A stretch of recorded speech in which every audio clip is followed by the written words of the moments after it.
Tahukah Anda bahwa semangka dapat dibudidayakan di pesisir? Tonton video podcast kali ini.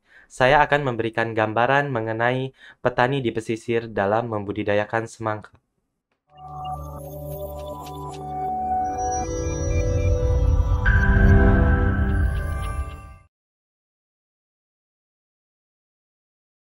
Halo, selamat datang di channel YouTube kami, NPK Mutiara TV. Di channel ini, Anda akan mendapatkan informasi dan edukasi seputar pertanian, khususnya nutrisi tanaman.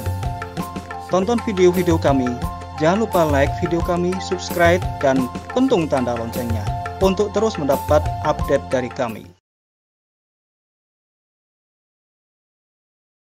Halo sahabat Mutiara, perkenalkan saya Trisno Iman Hendrawan, agronomis dari Kabupaten Cilacap, Kebumen, Purworejo, dan Kulon Progo.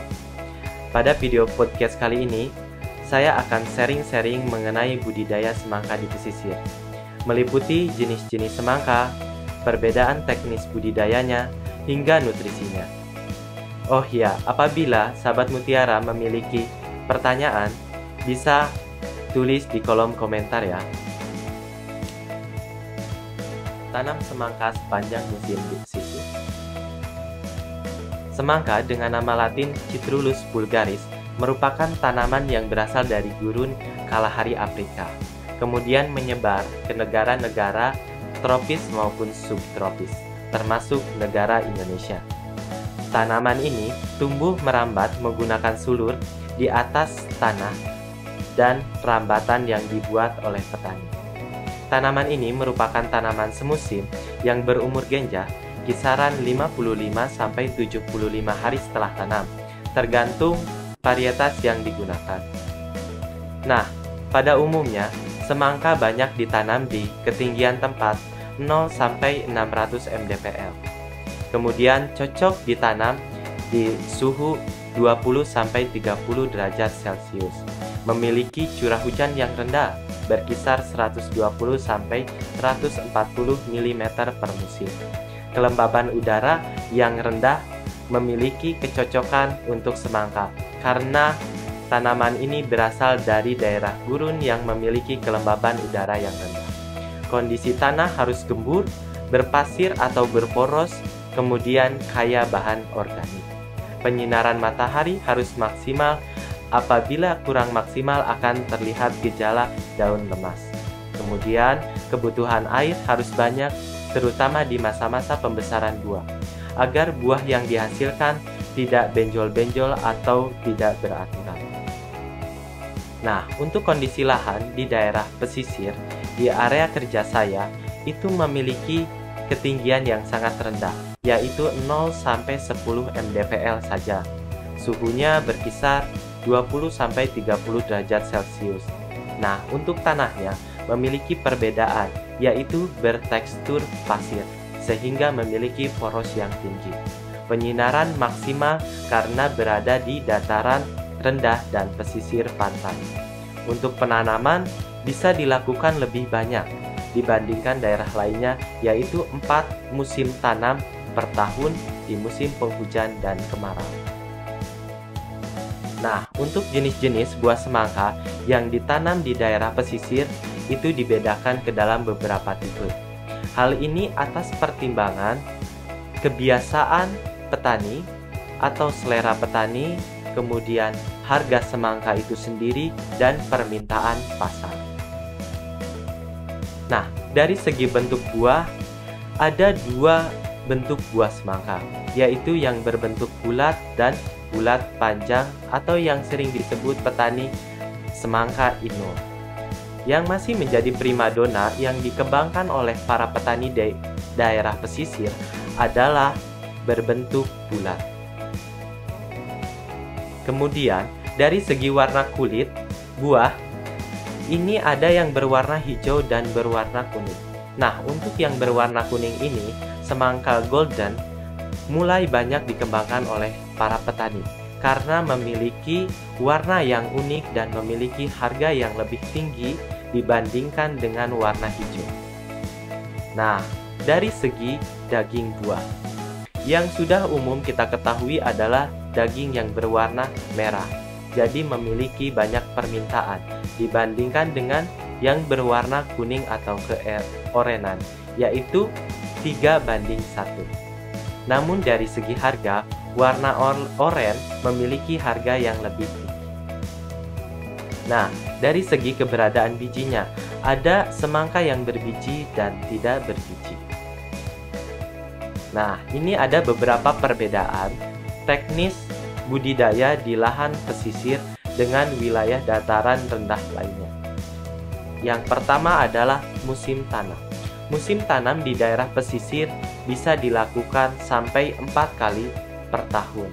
Hal ini dilakukan karena tidak tergantung terhadap musim kering atau musim kemarau, dan tidak terkendala dengan genangan air di musim penghujan. Berbeda dengan lahan sawah yang hanya dilakukan sekitar 1-2 kali per tahun. Nah, dari pengendalian hama penyakit, di lahan pesisir harus melakukan pengendalian hama penyakit yang lebih ekstra, karena siklus tanam yang tidak berhenti menyebabkan siklus hama penyakit lebih banyak untuk berkembang. Kemudian, dari segi penyiraman, lahan pesisir dengan tekstur tanah berpasir menyebabkan tanah berporos tinggi dan daya pegang air yang rendah, sehingga harus dilakukan penyiraman yang lebih sering. Sama halnya dengan teknis pemupukan, memiliki infiltrasi yang tinggi, kemudian porositas yang tinggi, kemudian daya pegang air yang rendah, menyebabkan pemupukan atau unsur hara yang ada di dalam tanah cepat hilang, sehingga tidak tersedia bagi tanaman. Maka para petani mengantisipasi hal tersebut dengan melakukan pemupukan yang lebih sering, yaitu 3-4 hari sekali. Berbicara mengenai pemupukan, itu ada di pengolahan dasar dan pemupukan dasar. Nah, kita di pesisir biasanya menggunakan pupuk kompos. Pupuk kompos berasal dari kotoran ternak ayam. Hal ini dikarenakan kotoran ayam banyak tersedia di lahan pesisir. Namun, pupuk kompos yang digunakan adalah pupuk kompos yang di stok di satu musim sebelumnya, kemudian digunakan satu musim berikutnya, yaitu sebanyak 1-3 kg per tanaman, dengan tambahan NPK Mutiara 1616 sebanyak 40 gram ditambah 20 gram SS Amopos. Nah, kemudian dibentuk bedengan sebesar 4-60 cm. Apabila ukuran bedengan lebih kecil, maka tinggi bedengan harus lebih tinggi. Jarak tanam antar tanaman yaitu berkisar 40-60 cm. Jarak antar bedengan 3-3,5 meter apabila sistem yang digunakan oleh petani sistem tunggal, dan menggunakan ukuran 6-7 meter apabila petani menggunakan sistem ganda. Nah, untuk masa vegetatif di umur 1-2 minggu setelah tanam, petani biasanya menggunakan Mutiara 1616 sebanyak 1,5 kg per drum, ukuran 200 liter air, dengan tambahan Karate Plus Boron sebanyak 1 kg. Untuk mempercepat proses pertumbuhan awal dan pembentukan akar, kita dapat menggunakan Merauke MAP sebanyak 100-250 gram per drum.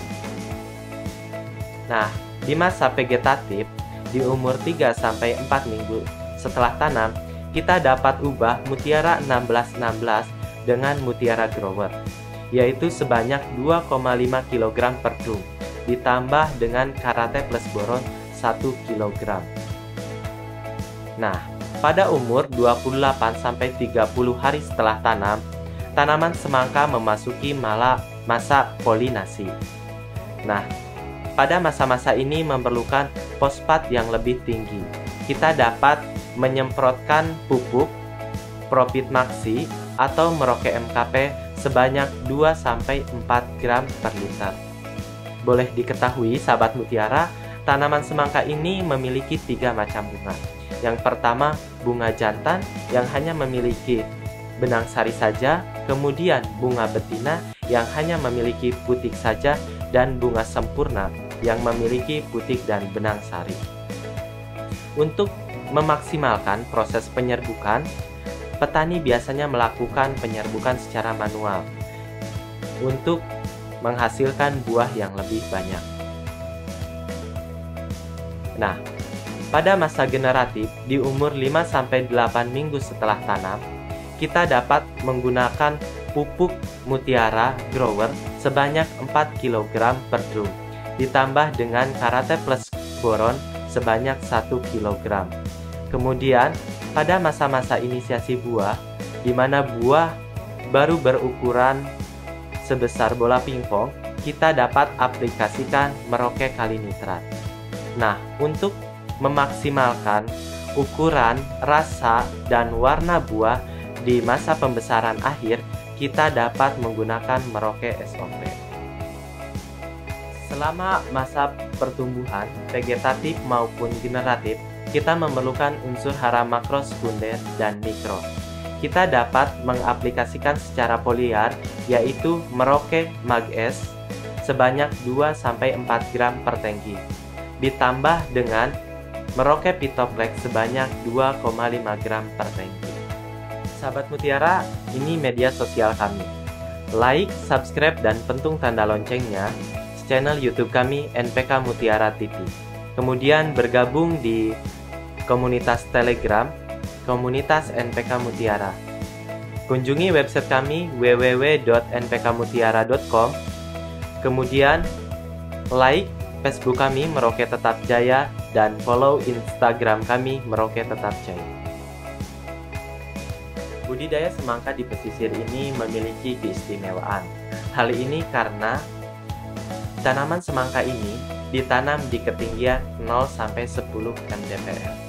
Kemudian ditanam di lahan yang merupakan lahan berpasir, sehingga memiliki porositas yang tinggi, serta dapat ditanam sepanjang musim, yaitu sebanyak 4 kali dalam setahun.